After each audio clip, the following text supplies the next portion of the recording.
ونستعينه ونستغفره ونعوذ به من شرور أنفسنا ومن سيئات أعمالنا. من يهده الله فلا مضل له ومن يضلل فلا هادي له. أشهد أن لا إله إلا الله وحده لا شريك له وأشهد أن محمدا عبده ورسوله الكريم. اللهم صل وسلم على نبينا المصطفى محمد وعلى آله وأصحابه أجمعين. أما بعد، رب اشرح لي صدري ويسر لي أمري واحلل عقدة من لساني يفقهوا قولي. Segala puji bagi Allah, kemudian salawat dan salam kepada Rasulullah, pada keluarga dan seluruh sahabat-sahabatnya. Bapak Ibu jamaah salat maghrib dan Isya yang dimuliakan oleh Allah, insyaAllah kita baru selesai dari pembahasan fadilah surat Al-Mu'minun, dan selanjutnya surat An-Nur, Al-Furqan dan Asy-Syu'ara. Saya tidak menemukan keterangan-keterangan khusus yang memberi isyarat ada fadilah tertentu pada ketiga surat tersebut. Jadi kita melanjutkan ke surat berikutnya, yaitu surat yang ke-27, surat An-Naml, setelah surat Asy-Syu'ara. Surat An-Naml ini adalah surat yang ke-27 dan terdiri dari 93 ayat. Surat ini termasuk golongan Makkiyah, artinya diturunkan di Makkah atau setelah Nabi hijrah. Nah, dinamai dengan surat An-Naml sebagaimana yang sudah masyhur karena ada penyebutan tentang Namlun di ayat ke-18. Namlun artinya semut. Rasulullah dan sahabat lebih sering menyebutkan surat ini dengan nama surat Tasin karena dibuka dengan Tasin. Tapi kemudian berkembang nama yang kedua, yaitu surat An-Naml.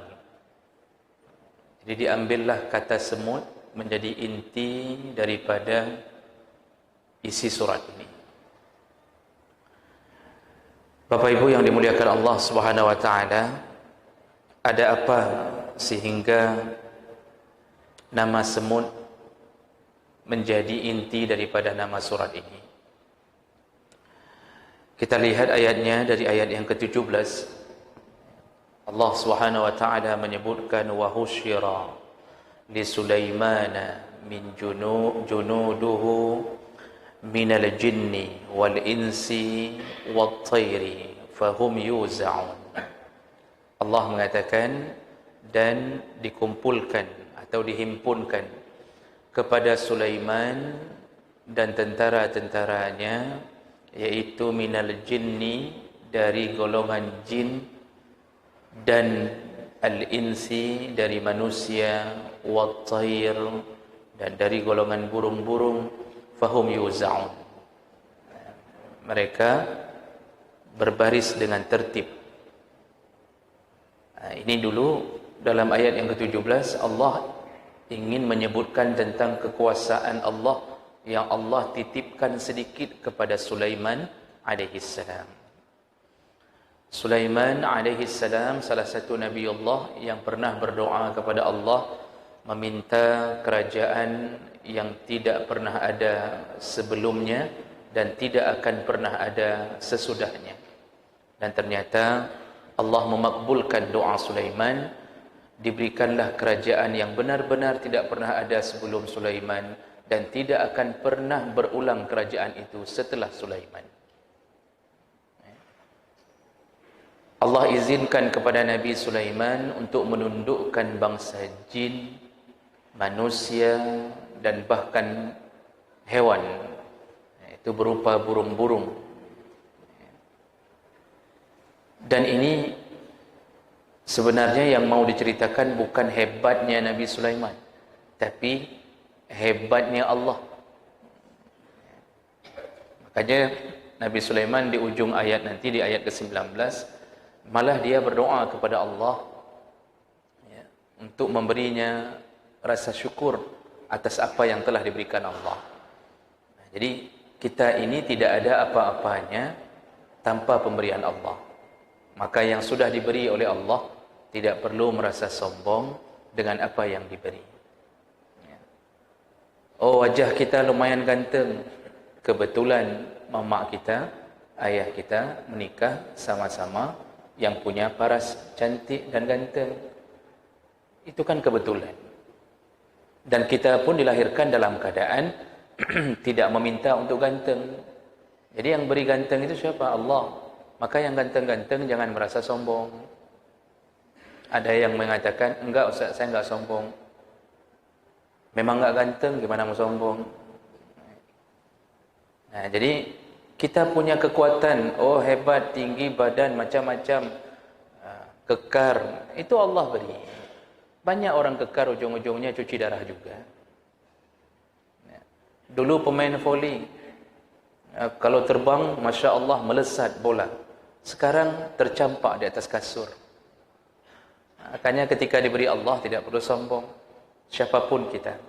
Jadi, ayat ini Allah ingin katakan dulu dengan membuka kekuasaannya. Itu baru sedikit yang Allah beri kepada Nabi Allah Sulaiman. Tapi ketika kita masuk surga, semua yang Allah simpan, Allah beri melebihi kerajaan Sulaiman. Itu di dunia tidak ada yang bisa menyaingi Nabi Sulaiman dan kerajaannya.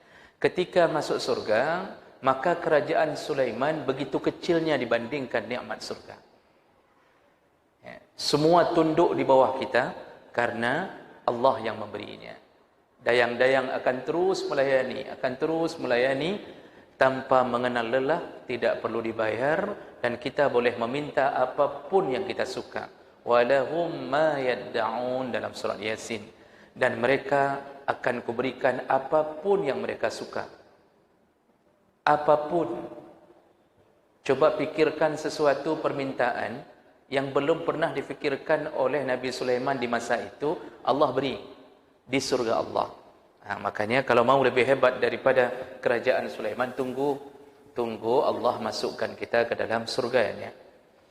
Nah, ayat yang ke-18 kemudian Allah ceritakan, hatta iza atau ala wadin namli, ketika Nabi Sulaiman berjalan dengan pasukannya, yaitu terdiri dari golongan jin, manusia dan hewan-hewan, terutama burung-burung. Ketika mereka sedang berada di atas satu lembah, yang lembah itu dihuni oleh para semut. Qalat namlatun, berkatalah kepala pasukan semut, komandannya semut. Apa katanya? Ya ayyuhan namlu, wahai semua penduduk semut. Betul ya, penduduk semut. Wahai semua rakyatku semut. Misal begitu. Udkhulu masakinakum, masuklah semua kalian ke tempat-tempat tinggal kalian. Semuanya masuk.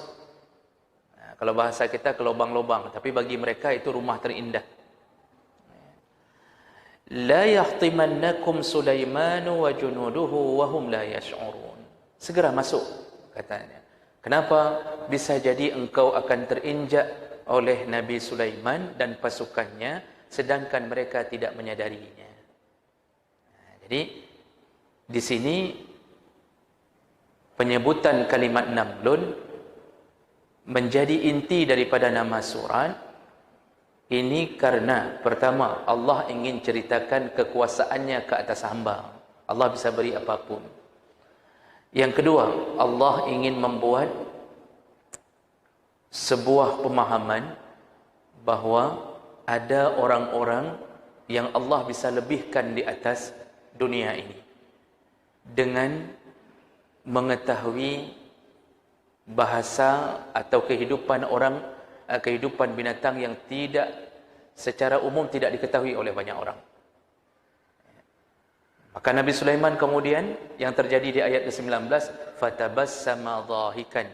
Nabi Sulaiman sambil tersenyum, lalu kemudian dia di situ mengatakan kepada Allah, auzi'ni an ashkura ni'mataka allati an'amta 'alayya, dan seterusnya, wa 'ala walidayya. Lalu dia berdoa kepada Allah, dia tersenyum setelah mendengarkan perkataan dari semut tadi. Berarti yang mau dikasih tahu, Nabi Sulaiman ternyata tahu dan faham. Dari sini juga kita perlu menundukkan diri di hadapan Allah, bahwa semua binatang ketika Allah sebut bertasbih kepada Allah, semua isi bumi dan langit, sabbaha lillah ma fis samawati wal ard, semuanya bertasbih kepada Allah. Kalau dalam hadis, sampai paus, sampai ikan hiu di tengah lautan, semua bertasbih ke Allah. Allah ingin katakan Nabi Sulaiman dikasih kelebihan mengetahui apa yang dibicarakan oleh semut. Ini menunjukkan binatang punya komunikasi sesama mereka. Semua binatang punya komunikasi sesama mereka. Ayam dengan ayam, kemudian binatang-binatang lain, anjing dengan anjing, semua komunikasi. Tapi yang mereka yang tidak lupakan adalah memuji Allah. Itu yang mereka lakukan. Padahal mereka makhluk yang tidak berakhir di surga, tidak berakhir di neraka. Dalam tafsir disebutkan, mereka berakhir dengan dikembalikan menjadi tanah. Makanya orang kafir ketika melihat proses terhadap pengadilan binatang, yang pernah menyakiti binatang lain, mungkin anjing pernah menggigit kucing, ya. Tom pernah mengejar Jerry, ya, contoh. Itu di akhirat, itu hanya sebatas pengadilannya selesai, balas. Setelah balas, semuanya dirubah menjadi tanah. Begitu orang kafir melihat pengadilan binatang, maka mereka pun bermohon kepada Allah, ya wa yaqulul kafiru, orang-orang kafir berkata, ya laitani kuntu turaba. Wahai Tuhan, kalau bisa jadikan juga kami tanah. Maksudnya jangan neraka, jadikan juga kami tanah. Begitu harapan orang kafir memohon menjadi tanah agar tidak mendapatkan siksa neraka. Nah, jadi semut, walaupun ceritanya di sini hanya sekedar 3 ayat, tapi memberi makna yang luas tentang kekuasaan Allah.